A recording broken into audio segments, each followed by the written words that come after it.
Okay, let's just dive right in. The world of modern dating? Wow, it can feel like you're trying to navigate a maze, completely blindfolded. And one of the trickiest paths to walk is multi-dating. Seeing more than one person at a time. It's happening all over the place, but it leaves a ton of us just scratching our heads about the rules. And that brings us to the big question, right? The one that causes so much anxiety and, let's be real, a lot of guilt. Is it actually dishonest? Are you being a smart, modern dater figuring out what you want, or are you just leading people on? Now, before you dismiss this as some fringe thing, get this. A recent YouGov survey found that 35% of young adults are open to non-traditional relationships. That's more than a third of people. So what that tells us is this isn't just some fleeting trend. It's a pretty significant shift in how people are thinking about connection. So, to make sense of all this, we've got a clear plan. We're going to define what we're actually talking about, build out the foundation of honesty, get into setting boundaries, navigate all those tricky feelings, talk about how you go from dating to exclusive, and finally, figure out if this is even right for you in the first place. All right, first things first. Let's make sure we're all on the same page. What does multi-dating even mean? The best way to think about it is like this. You're going to an ice cream shop to find your favorite flavor. You're not going to buy a whole pint without trying a few samples first, right? That's multi-dating. It's a discovery phase. Now, this is different from polyamory, which is about having multiple committed long-term relationships all at once. Multi-dating is usually the preface, the search to find one exclusive partner. And this right here is the most important distinction we can make. The difference between ethically dating a few people and just plain cheating isn't the number. It all comes down to honesty and consent. Cheating is about secrets and breaking promises. Ethical dating is built on open communication where everybody knows what the deal is. Informed consent, that's the whole game. Okay, so if honesty is the key, how do you actually do it? Let's get into the nitty-gritty, your practical playbook for making this work without hurting people. Look, this doesn't have to be some big, dramatic, we need to talk conversation. It's just about being upfront early on. Within the first couple of dates, you could say something like, hey, just so we're on the same page, I'm enjoying getting to know a few different people right now, and I'm not looking for anything exclusive at the moment. And then, this part's just as important. Ask them what they're looking for. And notice that last point. Be specific. Saying you're keeping your options open is so vague, it can mean anything. But saying, I'm not looking for an exclusive relationship right now, that is crystal clear. And that clarity is a form of kindness, truly. So once you've laid that foundation of honesty, the next critical layer of protection for everyone, and that includes you, is setting some clear boundaries.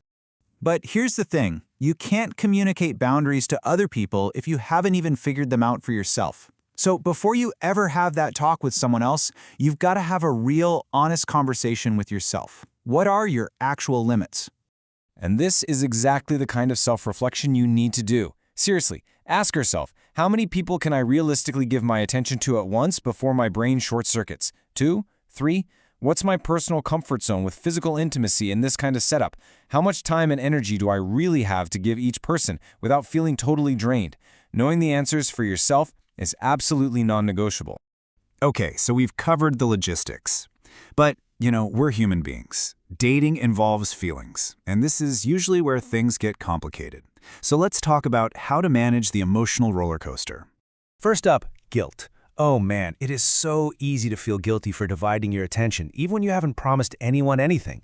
But you have to remind yourself, if you've been honest and everyone involved knows the situation, you haven't broken any promises. You're not doing anything wrong. And then there's jealousy. Listen, it's a completely normal human emotion. Feeling a pang of it doesn't mean you're failing at this. The key is to just acknowledge it, get curious about it. Why am I feeling this? Is it maybe a sign that my feelings for this person are getting stronger? Don't just pretend it's not there. And finally, the comparison trap. It is so easy to start creating these little mental scorecards, right? Well, he's funnier, but she's more ambitious, and he's a better texter. That just turns people into a list of pros and cons. The real goal is to focus on how each individual connection makes you feel, not how they all stack up against each other. And if you're thinking all this emotional work sounds absolutely exhausting, well, here's some really cool data.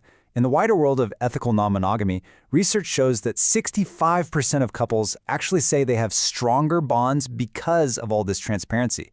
So what does that tell you? It means all this hard work, the communication, the honesty, it actually pays off. It builds a foundation of trust, not chaos. Of course, it can still be a lot. So to avoid total burnout, you gotta be realistic. Sticking to maybe 2 or 3 people at a time is probably a smart move. And when you're on a date, be there. Be present with that person. And for goodness sake, schedule me time. If dating starts to feel like a second job, that's a huge red flag that you need to scale back. So, what happens when all of this exploring leads you to a discovery? You know, when you find that one person who just kind of shines brighter than the rest. Let's talk about how to make that leap into exclusivity. Your own feelings are going to be your best compass here. Are you finding yourself thinking about one person way more than the others? Does the idea of going on another first date feel more like a chore than something exciting? And here's maybe the biggest tell. Does the thought of them seeing other people suddenly start to bother you? Those are all flashing signs that you might be ready to change things up. And when you do decide to go exclusive, you owe it to the other people to close those chapters respectfully. No ghosting, just don't do it. A simple, direct, and kind message, just like this one, is all it takes. It gives them closure, and it shows respect for the time you shared, even if it was brief. So we've covered the what, the why, and the how. But now we come to the most important question of all, and it's all about you.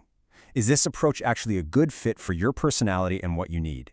This is a pretty good way to do a quick self-check. On one hand, hey, if you genuinely want to explore what's out there, you love the energy of meeting new people, and you can handle a few emotional threads at once, this could work great for you. But on the other hand, if you know you get attached really fast, or the idea of juggling schedules and feelings sounds like a nightmare, or you just prefer to go deep with one person, that is 100% valid too. There's no right or wrong answer.